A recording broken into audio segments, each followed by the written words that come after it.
What's going on? Brian Tong here, and October is upon us, so this video is about everything that we are expecting or could see from Apple this month. And you know, there's a whole lot of different things that could happen because the latest from Bloomberg's Mark Gurman is that we may not get a virtual in-person event and that Apple might just do press releases for products this time around because there was just a major iPhone 14 Pro launch. You had the Apple Watch SE, the Series 8, and the Apple Watch Ultra. Plus, yes, my review video is still in progress. Be patient. But you also had the all-new AirPods Pro 2nd generation on top of all of that. I'm still working on it, and if you're a person who upgraded all three, congratulations, you fancy. Now let's start off with the product upgrades that we have the highest probability of seeing, and it starts with the new iPad Pros. Now we don't expect the form factor to change for the 11-inch and the 12.9-inch because they don't really need to. I mean, they're really good right now, but I would like to see them reduce the bezel on the edges of that display some. But the biggest feature change could be the ability to have wireless charging capabilities on the booty side of the new iPad Pro lineup. That would be in both directions to charge the iPad Pro or charge other devices. We're also expecting them to add the new M2 chip to the 2022 iPad Pro, which is already in the new MacBook Air and the 2022 13-inch MacBook Pro. Now the performance jump won't be as big, but the M2's all-new video engine could really give it a boost. And you know, I should stop asking for it, but if you put an M2 with that video engine in it, and it makes a huge difference for video professionals on the M2 MacBook Air, can we get some form of Final Cut Pro on there too?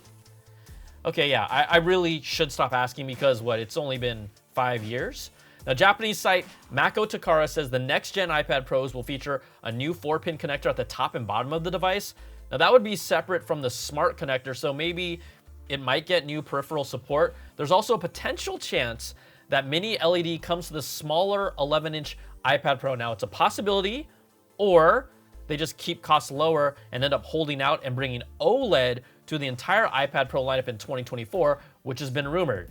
Now, me knowing how Apple rolls, I'm leaning towards them waiting it out for OLED in 2024. And will there be new Apple Pencil? Again, if they're bringing new screen tech in 2024, they're gonna save it for that.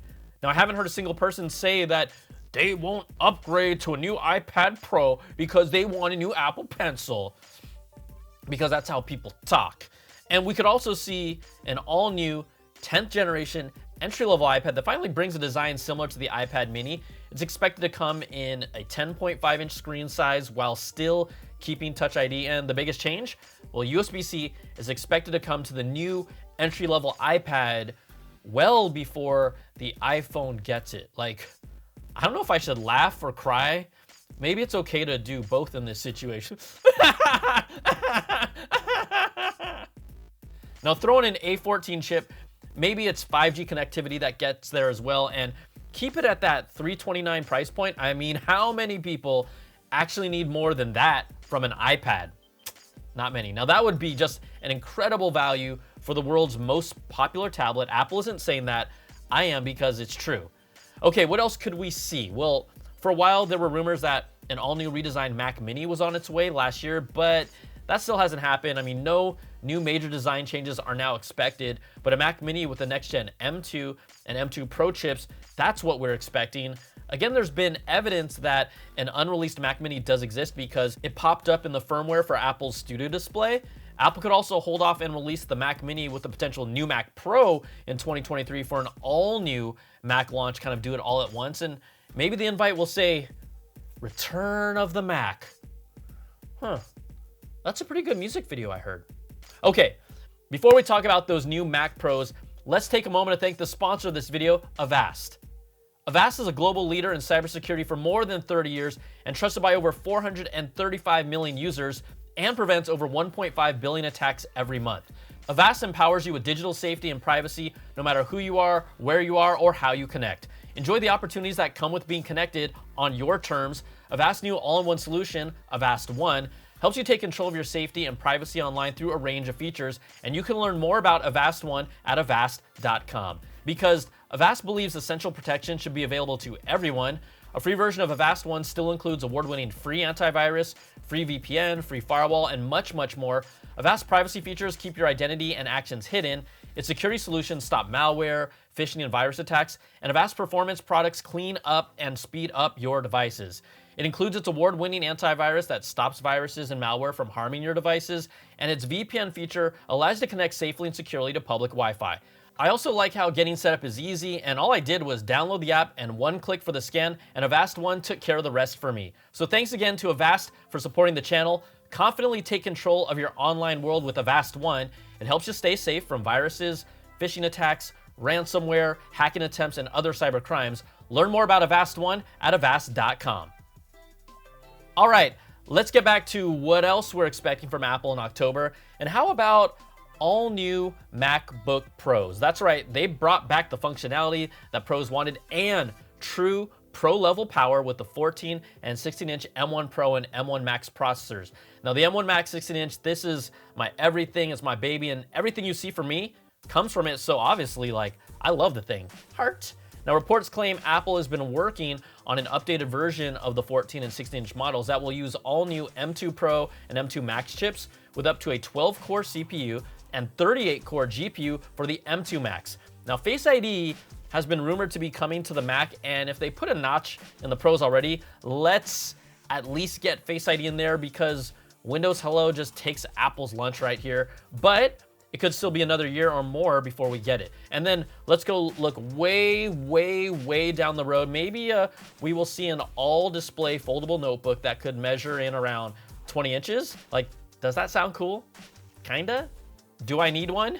No, but that's one of those wacky rumors that could be real in 5 years. We're just not there yet. 3 years? 5 years, somewhere around there. Okay, so new iPad Pros, a new Mac Mini, a new MacBook Pros have really the highest chance of us seeing them in October, but what are maybe a few things that might still be in play?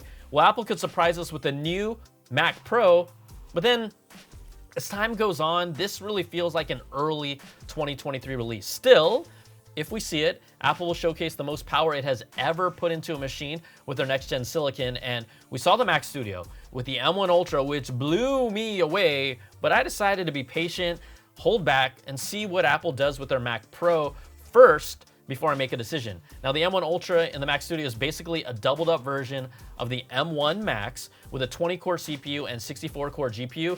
Rumors say that the next high-end chip could be called the M2 Extreme. So hear me out. Let's just call it the Mac Pro Max Ultra Extreme Super Saiyan Edition. And trust me, like, that's not too far-fetched anymore. We are getting there.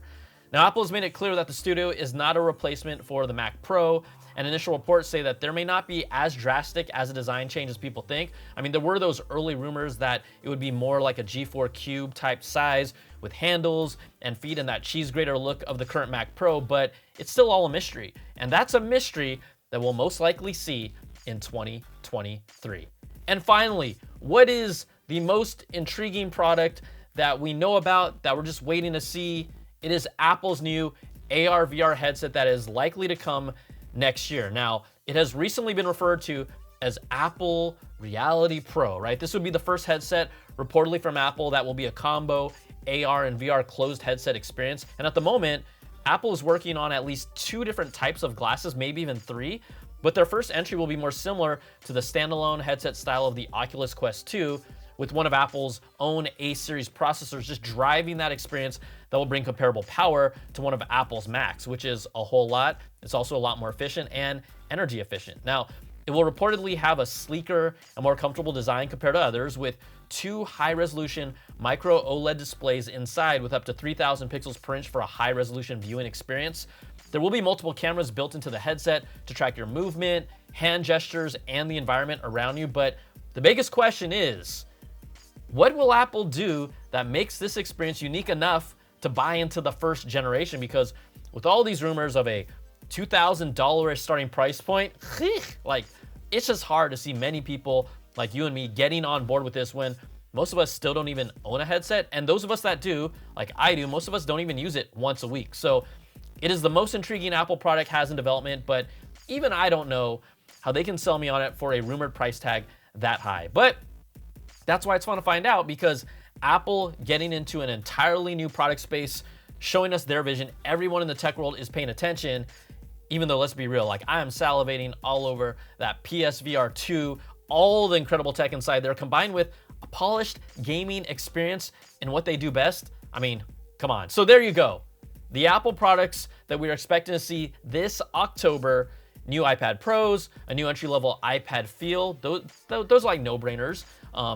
And also a Mac Mini. That's going to be pretty strong, but maybe they hold out for a Mac Pro announcement. And then the new 14 and 16-inch MacBook Pros, that feels like a no-brainer as well. And then everything else, the Mac Pro and Apple headset, I mean, I'm looking for those in 2023. So who cares what I think? What do you all think? Which product here are you the most excited about, even if you don't see it for next year or forever? Apple Car. So hey, put in the comments, because that is really a place for us to be. And where else are you going to express your thoughts to complete strangers? That's right. That's what I thought. All right. That's going to do it for this video. If you like what you see, give me that thumbs up, subs up, and hit that notification bell, ding, to get all my latest videos when they drop. And if you want more of that Apple goodness, you can check out my weekly Apple Bits XL audio podcast to get the latest deep dive with all these stories and new ones every week with special guests. Thanks again so much for watching. Take care, and I'll see you on the next video. Peace and love.